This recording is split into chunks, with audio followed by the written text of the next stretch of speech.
আসসালামু আলাইকুম, welcome to Umme মারজানস kitchen. আজকে আপনাদের তৈরি করে দেওয়া হবো লিচুর জেলি পুডিং। লিচু সিজন শেষ হয়ে যাচ্ছে, কিন্তু লিচির কোনো আইটেম হবে না, এটা তো হতে পারে না। মাত্র 2-3টে উপকরণে একদম কম সময়ে খুব সহজে তৈরি করে নেওয়া যাবে লিচুর জেলি পুডিং। এখানে আমি নিয়েছি 20টা লিচু। এগুলোকে প্রথমে আমি চামড়া ছাড়িয়ে নেব। একে একে সবগুলো লিচু চামড়া ছাড়ানো হয়ে গেলে দেখেন আমার সবগুলো লিচু চামড়া ছাড়ানো হয়ে গিয়েছে। আমি এখন একটা নাইফের সাহায্যে লিচুগুলোকে উপর দিয়ে এভাবে কেটে সবগুলো আলাদা করে নিব। আমার সবগুলো লিচু আলাদা বিচি থেকে আলাদা করা হয়ে গিয়েছে। এখন আমি একটা ব্লেন্ডার জগে সবগুলো লিচুকে দিয়ে দিব। এগুলাকে ভালোভাবে আমি জুস করে নিব। জুস করা হয়ে গেলে এগুলাকে আমি একটা ছাঁকনির সাহায্যে ছেঁকে নিব। এতে কোনো লিচুর কালো অংশ বা শক্ত অংশ থেকে যাবে না, তাহলে অনেক ইজিলিভাবে লিচুর পুডিংটা তৈরি করা যাবে। দেখেন আমার অনেকটা জুস হয়ে গেছে। আমি এখান থেকে কিছু জুস আলাদা করে রাখবো। অর্ধেকটা একটা প্যানে নিয়ে নিয়েছি। এবার আমি এখানে 1/3 কাপ চিনি, 1/2 চামচ আগার আগার পাউডার এগুলোর সাথে ভালোভাবে মিশিয়ে নেব। চাইলে আপনারা এখানে জেলাটিন ইউজ করতে পারেন।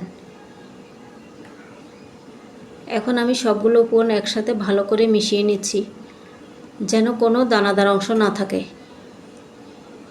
ভালোভাবে আমার উপকরণগুলো মেশানো হয়ে গেছে। এখন আমি একটা চুলায় পাতিলটা বসিয়ে দিয়েছি। চুলার আগুন মিডিয়াম হিটে থাকবে। আমি এগুলোকে অনবরত নাড়তে থাকবো 2 থেকে 3 মিনিট পর্যন্ত। 2-3টা বলক আসলে আমি এগুলোকে নামিয়ে নেব। দেখেন আমার জেলগুলো তৈরি হয়ে গেছে। এগুলোকে আমি 10 মিনিটের জন্য রেস্টে রেখে দিব। কোনো ফ্রিজে রাখার দরকার নেই। দেখেন কি সুন্দর বোর্ড সেট হয়ে গেছে। আমি এগুলোকে এখন একটা ছুরির সাহায্যে সুন্দর করে ছোট ছোট টুকরো করে কেটে নিব। সুন্দর জেল তৈরি হয়ে গেল। এখন আমি যে পাত্রে এটা সেট করব সেই পাত্রে কিছু অংশ এভাবে বিছিয়ে রাখবো সুন্দরভাবে। এখন লিচুর যে বাকি জুসটুকু রয়েছে সেটা আমি একটা পাতিলে দিয়ে দিচ্ছি। এখানে আমি 1/3 কাপ চিনি, 1 চামচ আগার আগার পাউডার আর 2 কাপ পরিমাণ পানি দিয়ে দিয়েছি।